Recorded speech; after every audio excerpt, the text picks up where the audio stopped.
Dear students, पिछले video में हमने जाना कि पोषक तत्व किसे कहते हैं, वो कौन कौन से होते हैं। आइए आज हम जानते हैं कि पोषक तत्वों का वर्गीकरण किस प्रकार किया गया है।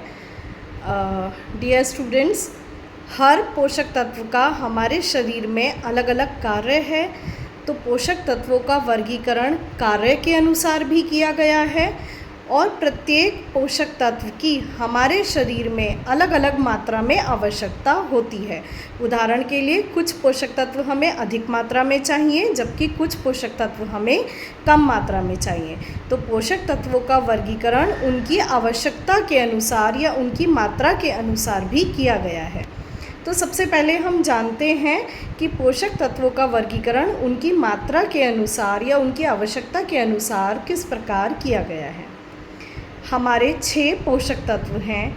इन पोषक तत्वों को उनकी आवश्यकता के अनुसार 2 भागों में विभाजित किया गया है। पहला है स्थूल पोषक तत्व और दूसरा है सूक्ष्म पोषक तत्व।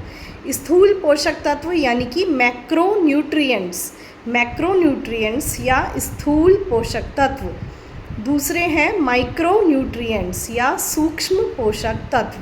सूक्ष्म का मतलब होता है छोटा और स्थूल का मतलब होता है बड़ा। तो आइए जानते हैं मैक्रोन्यूट्रिएंट्स एंड माइक्रोन्यूट्रिएंट्स क्या होते हैं।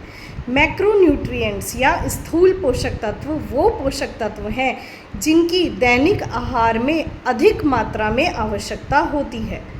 जिन पोषक तत्वों को हमें अधिक मात्रा में रोज़ ग्रहण करने की आवश्यकता होती है, ऐसे पोषक तत्वों को हम मैक्रोन्यूट्रिएंट्स या स्थूल पोषक तत्वों के नाम से जानते हैं। उदाहरण के लिए कार्बोहाइड्रेट, प्रोटीन, वसा और जल, ये 4 पोषक तत्व ऐसे हैं जिनकी हमें भोजन में अधिक मात्रा चाहिए। इन पोषक तत्वों को हम स्थूल पोषक तत्व कहते हैं। एक बार दोबारा से सुनते हैं, स्थूल पोषक तत्व कौन कौन से हैं? कार्बोहाइड्रेट, प्रोटीन, वसा और जल, ये 4 हमारे स्थूल पोषक तत्व हैं या फिर मैक्रोन्यूट्रिएंट्स हैं। दूसरे होते हैं माइक्रोन्यूट्रिएंट्स या सूक्ष्म पोषक तत्व। सूक्ष्म पोषक तत्व इन्हें इसलिए कहा गया है क्योंकि इन पोषक तत्वों की बहुत थोड़ी ही मात्रा हमें रोज़ आहार के माध्यम से ग्रहण करनी होती है, लेकिन ऐसा नहीं है कि इनकी थोड़ी मात्रा चाहिए तो इनको ग्रहण करना आवश्यक नहीं है। इन पोषक तत्वों को ग्रहण करना अति आवश्यक होता है, परंतु ये इतनी अधिक मात्रा में नहीं चाहिए जितनी अधिक मात्रा में हमें स्थूल पोषक तत्व चाहिए होते हैं। तो जो सूक्ष्म पोषक तत्व हैं वो होते हैं विटामिन और खनिज लवण, वाइटामिन्स एंड मिनरल्स या विटामिन और खनिज लवण। Vitamin A, vitamin B, vitamin C, इस तरह के और भी विटामिन्स हैं जिनके बारे में हम डिटेल में आगे पढ़ेंगे। इसी प्रकार से calcium, phosphorus, sodium, potassium, iodine, ये सभी खनिज लवण हैं। तो विटामिन और खनिज लवण हमें भोजन में कम मात्रा में चाहिए, इसलिए उन्हें सूक्ष्म पोषक तत्व कहते हैं। तो पहला वर्गीकरण हो गया स्थूल पोषक तत्व एवं सूक्ष्म पोषक तत्व, जिन्हें हम मैक्रोन्यूट्रिएंट्स या माइक्रोन्यूट्रिएंट्स कहते हैं। अब पोषक तत्वों को एक अन्य तरीके से भी वर्गीकृत किया जाता है, जो कि शरीर में उनके कार्य के अनुसार वर्गीकरण। तो शरीर में उनके कार्य के अनुसार भी हमने पोषक तत्वों को 3 भागों में बांटा है। पहले पोषक तत्व हैं जिनको हम कहते हैं energy giving nutrients. Energy giving nutrients मतलब ऐसे पोषक तत्व जो हमारे शरीर को ऊर्जा देते हैं। एनर्जी का मतलब होता है ऊर्जा, यानी कि कार्य करने की शक्ति, कार्य करने की एनर्जी। तो एनर्जी गिविंग पोषक तत्व जो होते हैं उसमें हमारा कार्बोहाइड्रेट मुख्य रूप से आता है। मतलब हमारे भोजन में ऊर्जा देने का जो मुख्य कार्य है वो केवल कार्बोहाइड्रेट का है, लेकिन वसा भी हमें बहुत अधिक मात्रा में ऊर्जा प्रदान करता है। लेकिन हमारा जो शरीर है वो मुख्य रूप से ऊर्जा कार्बोहाइड्रेट से ही ग्रहण करता है।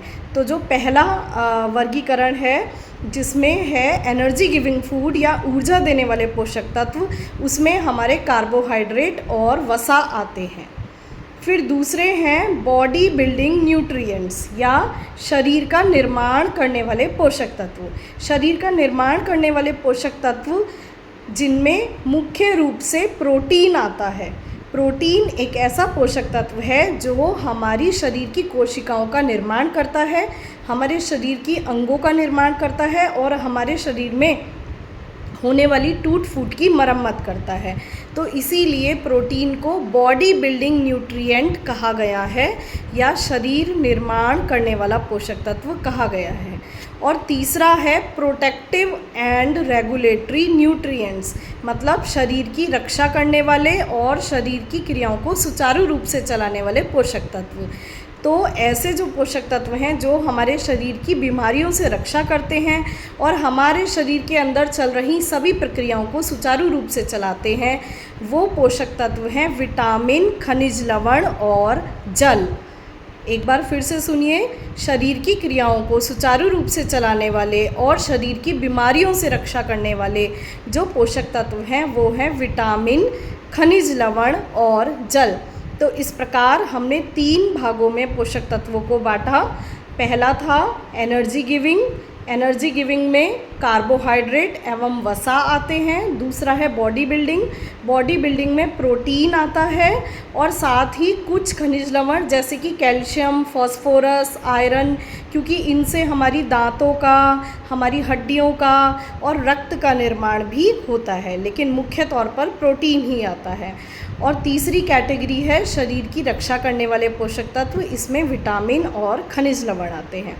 तो इस प्रकार हमने जितने भी हमारे 6 न्यूट्रिएंट्स हैं उनका वर्गीकरण कैसे करेंगे और उनमें कौन कौन से पोषक तत्व आते हैं इसके बारे में पढ़ लिया। बच्चों, ये टॉपिक भी बहुत ज़्यादा इम्पॉर्टेंट है, इसमें से भी शॉर्ट क्वेश्चंस आपके आ सकते हैं, आते ही हैं हर बार। तो आपको पता होना चाहिए कि एनर्जी गिविंग न्यूट्रिएंट्स कौन से हैं, बॉडी बिल्डिंग कौन से हैं और प्रोटेक्टिव कौन से हैं। इसी के साथ ही आपको पता होना चाहिए स्थूल पोषक तत्व यानी कि मैक्रो न्यूट्रिएंट्स कौन से होते हैं और सूक्ष्म पोषक तत्व यानी कि माइक्रो न्यूट्रिएंट्स कौन से होते हैं। तो आप इस वीडियो को अच्छी तरह से याद कर लीजिए। 3-4 बार आप सुनेंगे, आपको अच्छे से याद हो जाएगा। इसमें से आपके 2-3 क्वेश्चन अवश्य ही आ जाएंगे। साथ ही आप वीडियो को पूरा सुनने के बाद उस पर अपना नाम और अपनी क्लास कमेंट में ज़रूर लिख दीजिए और मुझे बताइए कि आपको वीडियो कैसी लगी।